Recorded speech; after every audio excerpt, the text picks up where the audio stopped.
Hello, BookTube. I wanted to give you a comic book update, as if you're not getting enough of those on this channel. Recently, Roy on the channel Roy Reads Anything, I'll leave uh, a link to his channel down below. He recently did a multi-part discussion of a random comic book, Superman Family number 171 from the 1970s, featuring a cover story in which Supergirl battles Cleopatra for control of America.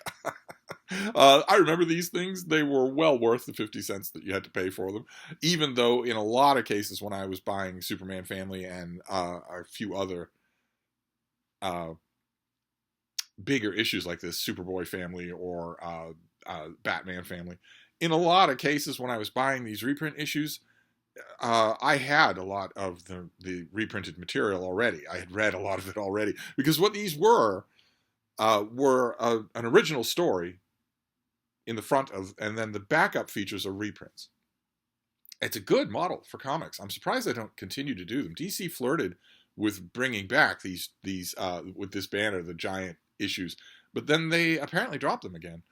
It's a great way to introduce your readers to earlier iterations of your characters if that's what you want to do. But of course, DC and Marvel don't want to do that anymore, because all the earlier iterations of their characters, and also all of the people who liked those earlier iterations, are all Nazis. but Roy walked us through the opening story here, the original story, and I naturally had to comment on it because I never missed an opportunity. But Roy also looked at the two backup features, the two reprint stories in here. And I didn't do that, and I don't want to miss the chance to do that. When am I ever going to get a chance to comment on this comic again? So let's look at those two stories just briefly. The first one is from an issue of Lois Lane, artwork by Curt Swan, who's a great Superman artist, and it's called The Irresistible Lois Lane. And you have a jealous Lana Lang in the background reporting on the fact that the male superheroes in DC world, suddenly can't resist mashing all over Lois Lane. The action starts off at the offices of the Daily Planet, where Clark Kent is a reporter, but Clark is missing. But Lois Lane is still there, and Perry Olsen, her editor, when a crowd gathers at the window, because there's a sight outside. Superman's dog, Crypto, is using a flaming torch to draw the letter L in the sky. Nobody really knows what that means, but right at that moment, by sheer random chance, Perry White tells Lois Lane that circulation on the planet is down and that they need a really boffo feature. And Lois Lane comes up with a boffo feature, which is, what about if I do a feature on all the superheroes that I have kissed? And Perry goes for it, and she goes home, presumably at the end of a workday. Presumably she doesn't leave right away. She goes home, tries on her best dress, her most fetching outfit. We're told presently. That's all that the action boxes ever say, is presently or soon or then. She's walking out and about, and it's certainly working. She is turning heads all up and down the streets of Metropolis. And it turns out that Green Arrow is in town for an archery exhibition. And she happens to meet him, and he happens to know her, and he does a whole bunch of archery-related antics for her, including pulling all the pearls off her necklace by accident and hoovering them up with a vacuum cleaner arrow. Keeping in mind here that the arrow that he shoots, first of all, this is going to hit a bystander. It's got to go somewhere. It's got a point. But keep in mind that the arrow with the vacuum cleaner on it that is passing by to pick up Lois's pearls would pass her by in approximately 1/10 of a second. So I'm not sure how many pearls it would, unless it can hover. Apparently it can hover, which means it's not an arrow. But anyway, how are you going to fire such a thing? Anyway, when the exhibition is over, they smooch. Then, again, presently is all we're told, is presently, there's a ship disaster at a pier in Metropolis, and Aquaman shows up with all of his finny friends in order to effect a rescue of this ship emergency. He says, "Take it easy, folks, while the whales douse the flame with their spouts, climb down the ladder formed by the eels. Let my octopi pass you down to the dolphins and tarpons and sharks, waiting to transport you to shore. There's a lot wrong with that. A lot wrong with that. First of all, at the time when this comic came out, no cephalopod this size had yet been discovered by science. And also, I'm not sure that you would voluntarily go from a burning ship to a ladder made of eels, much less to ride on the back of a shark. Also, as Aquaman bloody well ought to know, the plural of octopus is not octopi, it's octopuses. And also, I might point out, and I'm going to have to point it out again in discussing this issue, whales don't blow water out of their blowholes. They are breathing animals. They are breathing. It's a nostril. They're not blowing water out of their blowholes. They're not able to put out a fire with spouts from their blowholes. But when all of that is over, and presumably this would take hours, when all of that is over, Lois Lane is so happy about Aquaman's success that she kisses him. She masses him all over the place, and he says, boy, oh boy, Superman's wrong to neglect you. And then he swims off. And then, again, shortly, we're told, Batman is in Metropolis foiling a rooftop robbery of a theater. There are the criminals. They are ready to break in the window. He knows they're there. Instead of attacking them, he throws bulbs onto the pavement that shatter, and the crooks say, oh no, it must be gunfire, and they surrender. They promptly surrender and come down the ladder. So some days Batman's job is easier than other days. And Lois Lane is right there. How she knew that this robbery was going to happen, we have no idea. But she's right there, and she smooches with Batman. And then we see Batman meet up later at a pre-designated meeting place with Green Arrow and Aquaman. Green Arrow's Arrow car is catapulting him up to the roof. Why they can't meet down there, I don't know. But also, Aquaman is being blown up to this ledge by water from a whale's spout. Whales are spouting air. They are not spouting water. They are spouting air.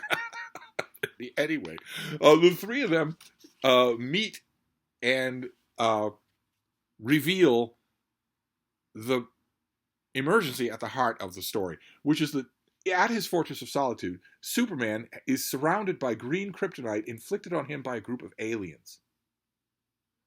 And Batman flies over them. They have a saucer, but they apparently let this plane fly within 100 yards of where they are. He throws something on a batarang, sort of a bat-shaped boomerang. Again, the aliens don't stop this.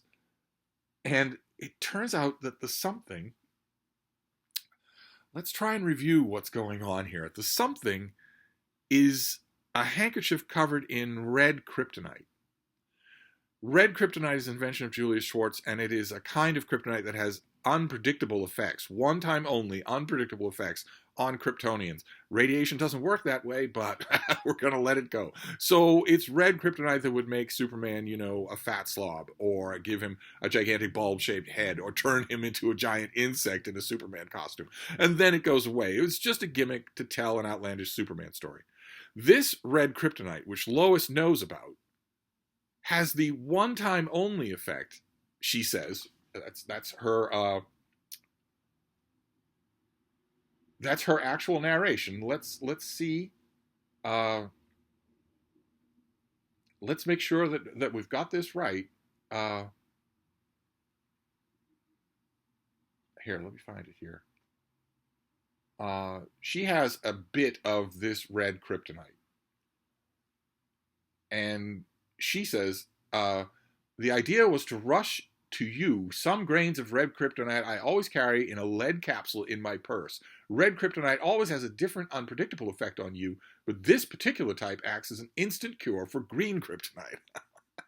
She says, we know because it once saved Krypto from kryptonite poisoning, Krypto being Superman's dog, who he's very grateful to when the whole emergency is over, for having started this whole thing in the first place by leaving a message outside the Daily Planet.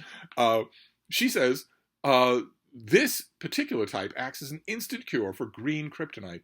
We know because it once saved Krypto from kryptonite poisoning. In the next panel, she realizes she's being watched by these aliens. Why? Do the aliens know to watch her?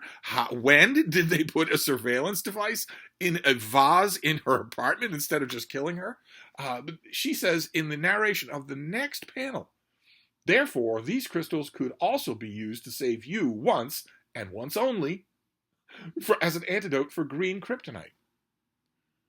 Well, if it has just the one-time only effect of saving someone from green kryptonite, then it's already had that effect. It saved Crypto. But he doesn't count because he's a dog. She decides to take that red kryptonite, grind it into her lipstick, and leave traces on each of these heroes, so that they can scrape enough traces together from her lipstick traces so that Batman can get it to Superman. He can wipe it on his face and instantly be cleared of kryptonite poisoning. Now, I don't know if you can make this out, but those aliens are tiny. And they have big bulbous heads, but really little arms. And they don't appear to have any weapons other than green kryptonite. So if you're asking, well, okay, quite apart from all of this falderall, couldn't Batman, Aquaman, and Green Arrow simply attack them? Couldn't they? What is stopping Batman from swooping down and simply dispensing with the aliens? He's not vulnerable to green kryptonite.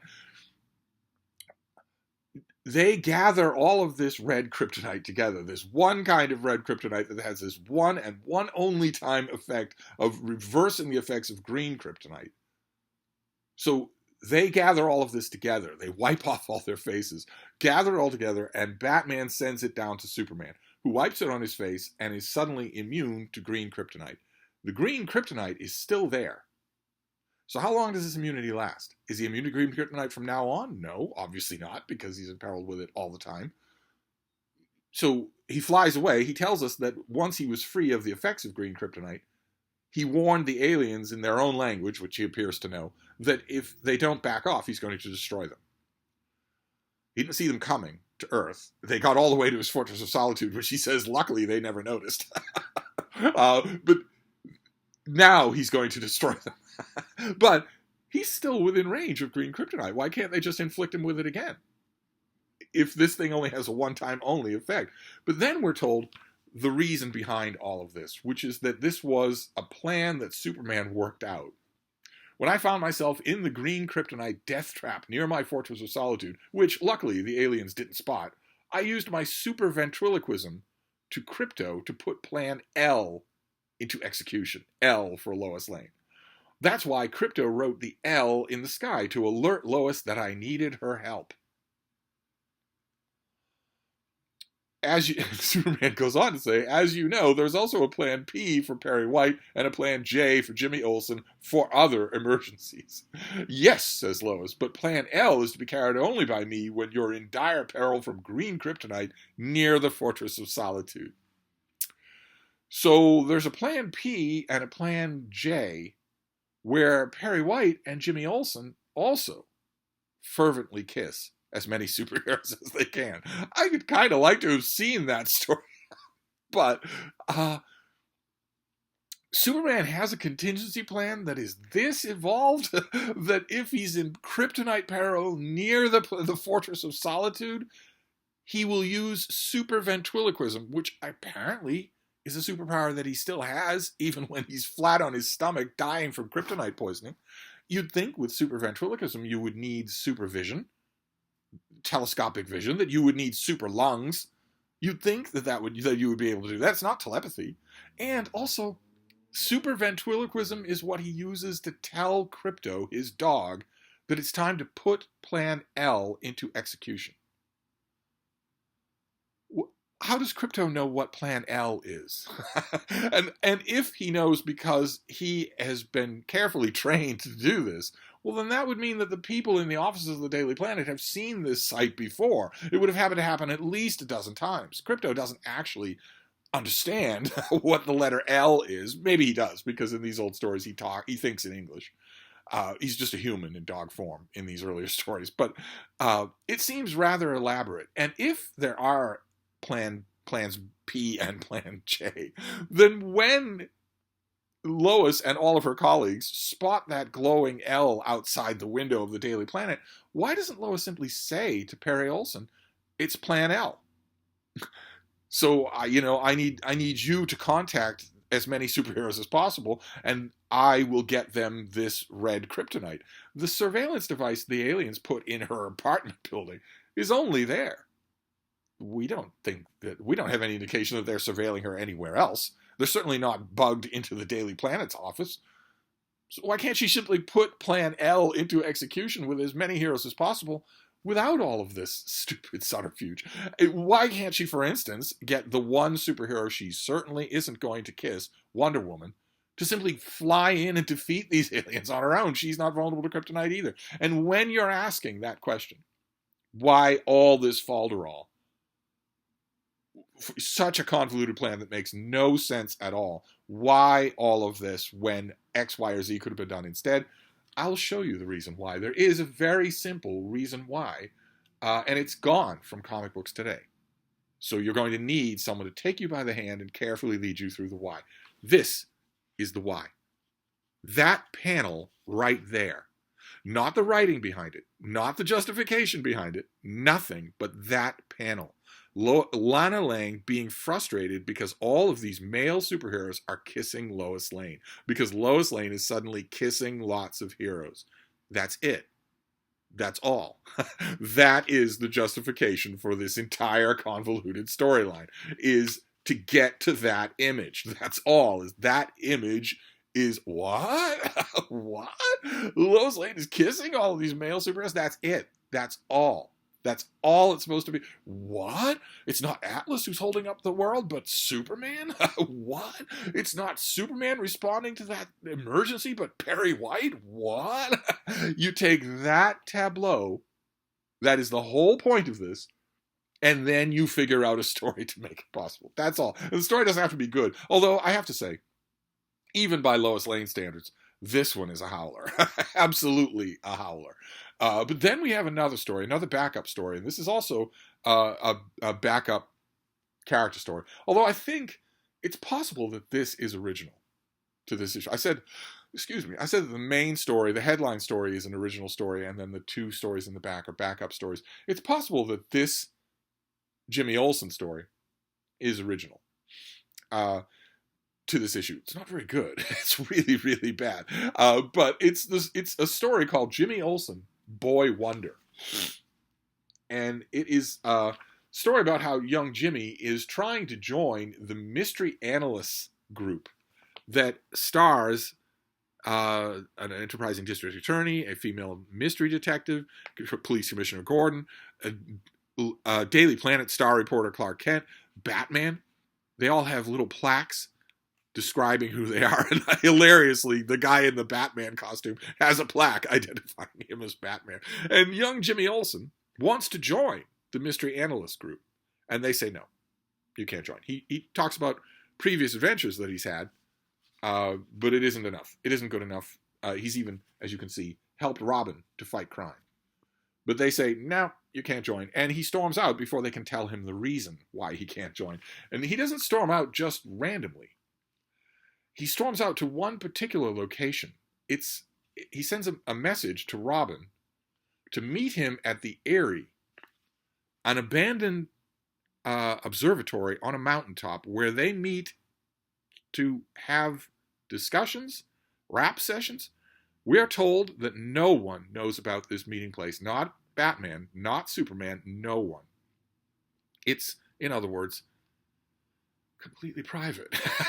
And there is, I know we want to avoid anachronism here, but there is no way to read this story without being aware of the homoerotic content. There's simply no way to do it. And if you were aware of that homoerotic content now on this page, when you learn that this guy in his 20s and this teenager have a secret trysting place, you're certainly going to be aware of it later on, because Jimmy Olsen has a plan to get back at the mystery analysts who debarred him from membership in their group.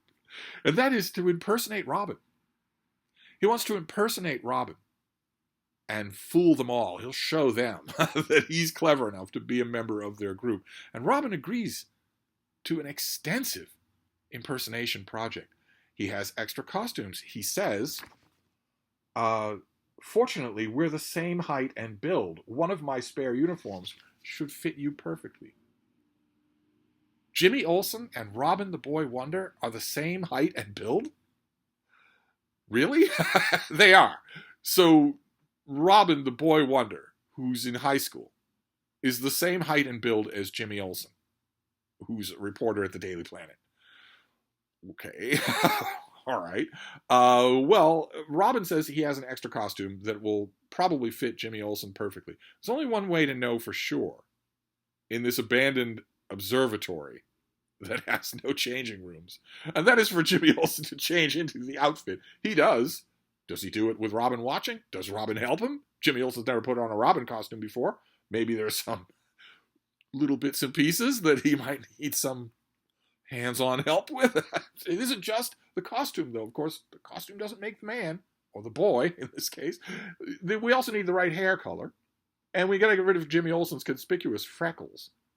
So there's a large amount of doing up that needs to happen. Fortunately, Jimmy Olsen has teenage, completely hairless legs.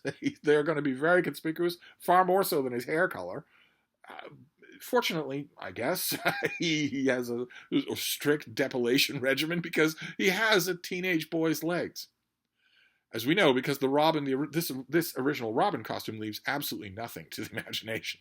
But it's not just the hair, it's the face. Fortunately, Robin has an extremely lifelike, skin-tight face mask of himself that he can put over Jimmy Olsen's face. We're told, Batman taught me all there is to know about makeup. Batman taught you about making a perfectly lifelike mask of your own face? Why would Batman do that? Why would you ever use such a thing? I don't know. But in addition to that, if the face mask isn't enough, there's also fake fingerprints underneath the gloves. Why? Why would this be necessary? Why would Robin think that anyone was going to fingerprint a gloveless Robin stand-in? Who would do that? Is Jimmy Olsen planning on killing the president? Or is it that the good guys would do that? But why would they? If you've got the hair and the costume that fits just perfectly, including the mesh tighty whities, the tighty greenies, they fit just perfectly, I guess. We know this. In addition to the perfect face mask, someone might fingerprint you? Would Robin, the Boy Wonder, ever allow anyone to fingerprint him anyway? Wouldn't those fingerprints come back as Dick Grayson, the ward of the millionaire Bruce Wayne? Why on earth would this detail be necessary? And then comes the most important thing of all, that is left as an afterthought, which is that Robin has to teach Jimmy Olsen how to fight like Robin. Robin has been taught how to fight by Batman. He's been taught his acrobatics, his rope swinging ability, his judo abilities, and crime fighting abilities by the greatest crime fighter of them all. And he's teaching that to Jimmy Olsen. That seems like it would be a long, time-consuming process. It certainly looks like it is. We're told that there's rope swinging, there's also judo and wrestling, grappling of all kinds, but even that is not enough. There's also a little mechanical device that Robin attaches to Jimmy Olsen's throat that makes his voice sound like Robin's. Where it is all the rest of the time, I don't know. And how it doesn't sound artificial, we're never told. We're just supposed to believe it makes them sound exactly like Robin. And there's also the studying of all of the layouts of the Batcave. And then when it's all done, we aren't given a real clear estimate of how long it takes. We're told several days of exhaustive preparation. I can pretty much guarantee that Robin needed more than several days to learn how to fight crime. But we're told that after several days, the ruse is ready to be put into effect, and Jimmy Olsen, dressed as Robin, gets into Robin's car, Robin's aircraft that he used to get to the observatory, and flies off. Where's Robin going to get? Where's he going to go? How's he going to get home? I have no idea. At the last minute, presumably after having taught Jimmy Olsen all about how to swing a rope while dodging machine gun fire, at the last minute, as Jimmy Olsen is flying away and stranding him at the observatory, Robin says, "I wonder, did I do the right thing? What if Jimmy is seriously injured, or worse? I could never forgive myself." But it's too late for him to have second thoughts because he can't get down from there. And in the plane, Jimmy Olsen's thinking, wow, this ruse is going to put me on the map. I will soon be famous like all of my friends. And we learn that Clark Kent, the reporter for the Daily Planet, is so famous that his face is on the cover of Life magazine. Now all that remains is to test the ruse. Will people spot that he is an imposter?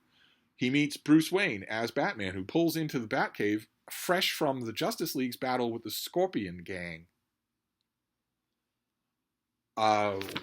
Jimmy Olsen asks him, how was the mission? And Bruce Wayne says, rugged, but we've had worse. The gang's death devices backfired and wiped them out. This is a gang with death devices fighting the Martian Manhunter, Wonder Woman, Superman, Green Lantern, The Flash. This isn't a Batman adventure that he's on. He was on an adventure with the Justice League. I don't think the Scorpion Gang would last very long. I don't think it would be a rough or rugged adventure. Batman appears not to notice that this is not Robin. Because Jimmy Olsen, the 20-something Planet reporter, and Robin, the teenage boy wonder, have the same body. The exact same body. Jimmy Olsen is able to just go to sleep in Dick Grayson's bed that night. The next morning, we get two indications that are important. One is the butler, Alfred, who knows Batman and Robin's secret identity. He doesn't spot anything false either. But another one shows that is the easy way for fans, Uber fans, to move this out of any kind of Batman continuity, because Aunt Harriet is mentioned as hurrying Dick Grayson down to breakfast. And Aunt Harriet is not in continuity. She is a character from the TV show, Batman. So it's possible that there's an avenue out here, but it doesn't matter, because we follow Jimmy Olsen to high school. He actually says, imagine me going back to high school at my age. Well, what is your age, Jimmy? If you're the same height and build as Dick Grayson, who goes to high school, then how humiliating can it be? He's kissed by a pretty girl, and he says, I can't even feel it because I'm wearing a face mask. Oh, great. A cute chick kisses me, and I can't even feel it through this face mask. Well, okay, what does she feel? If you can't feel it through the face mask, how come she can't feel that it's a face mask? She's kissing you, after all. But it doesn't matter, because Jimmy Olsen is going to go on a mission with Batman to fight a gang, a Scorpion Gang, who have these weird ray weapons. And the battle goes okay for a panel. Jimmy says, I bet the real Robin couldn't have done any better. Just a small tip. I know I'm a booktuber, so I'm an unlikely source, but a small tip on unarmed combat. This is not a good move if someone is standing with a weapon in front of you. Running forward and then skidding into their shins is not a good move. But the battle goes wrong. Batman trips over something and is knocked unconscious, and they are both brought to the lair of this gang, where the female leader says, tie up Robin like Batman, because we want to know what's going on. And Jimmy is thinking to himself, wait a minute, something's a little phony here. And when she threatens to shoot Batman with her radiation weapon, not a gun, but a radiation weapon, Jimmy says, go ahead, no skin off my nose. And she does. But Jimmy is laughing. He's not horrified. He's laughing. Because he's already figured out that this is, in fact, the Mystery Analyst Club masquerading as this gang. He's already figured it out. And the reader is supposed to ask, well, how does he know? And he tells us. It's not particularly stunning. He tells us, I got suspicious when the four so-called crooks captured Batman and Robin, but never tried to unmask us and find out our secret identities. No real crook would blow an opportunity like that. I don't know. This story was written by Cary Bates, I'm assuming, while hungover and not paying much attention to what he's doing. I don't know how many Golden Age Batman adventures that he has ever read. I'm assuming a lot of them. He probably grew up with comics like I did. There are, roughly speaking, if we do the math, about 1 million times where criminals only wanted to kill Batman and Robin. They did not want to learn their identities. And also, they could learn their identities from a dead body, right? Not from a living one.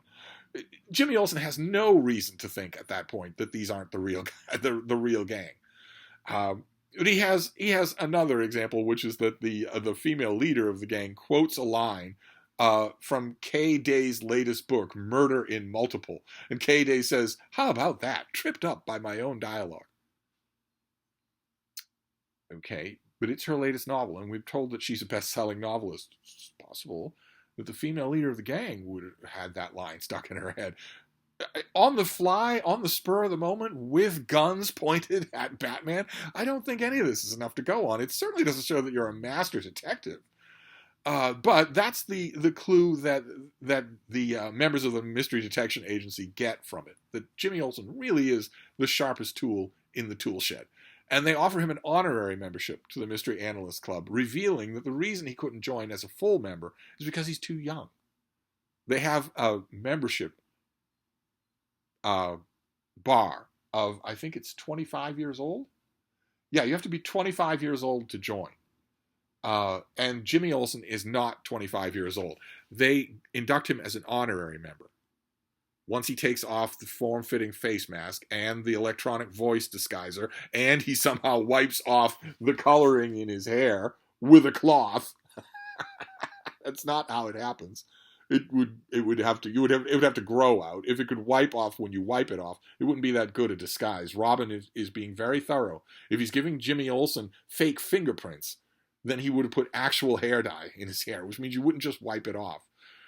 But at least this gives us a little bit of a parameter. We know that Jimmy Olsen is not 25 years old. So he's in his early 20s. He's not in high school, but he's not 25. So he's in his early 20s. And yet, he is a perfect double for Robin in all of the broad physical parameters. You need to fix his hair and his freckles and his voice and apparently his fingerprints. But otherwise, no. This is first cousin to a gimmick that was used millions and millions of times in the old days of DC Comics, where we are led to believe, especially if it's Kurt Swan doing the artwork, that Batman and Superman are exact doubles for each other. They have the exact same body, the exact same movements. All of it is exactly the same. They swap identities with each other all the time. And Batman and Robin, I guess, in the golden age of superheroes are, they're two grown men in their early 30s, I guess. Kinda, sorta. Do we know what Kryptonians smell like? We're never told. They're not human. Do they have a particular way of moving? Particular body odor or whatever? I guess, though, you could sort of stretch the blanket. But Jimmy Olsen and Robin the Boy Wonder? Surely not, is what I'm saying. Surely not. But that's the other backup story in here, and that is it. That is this issue, which was a hoot, an absolute hoot. Roy pointed out the very 70s ad on the back there for a bike that has a curiously nonchalant squirrel there. He also pointed out this ad for really crappy plastic soldiers in the American Revolution. I want to point out here that no battle that looks like this ever took place in the American Revolution, but nevertheless, you weren't going to these things for historical accuracy. But this was a blast from the past, a blast from the 70s. It was wonderful. If Roy does another walkthrough of a comic book, I will certainly join him. And this makes 2 days in a row of comic book content. This, of course, is Tuesday, which means tomorrow is Epic Comic Book Wednesday. So that'll be a third day of comic book content. Is it possible that I will do every day this week with comic book content? Could be. Nobody watches it, so it'd be totally up to me. But anyway, I wanted to finish the Superman family walkthrough here instead of just doing the main story. But I'll wrap this up for now. But I'll be back. Thank you, BookTube.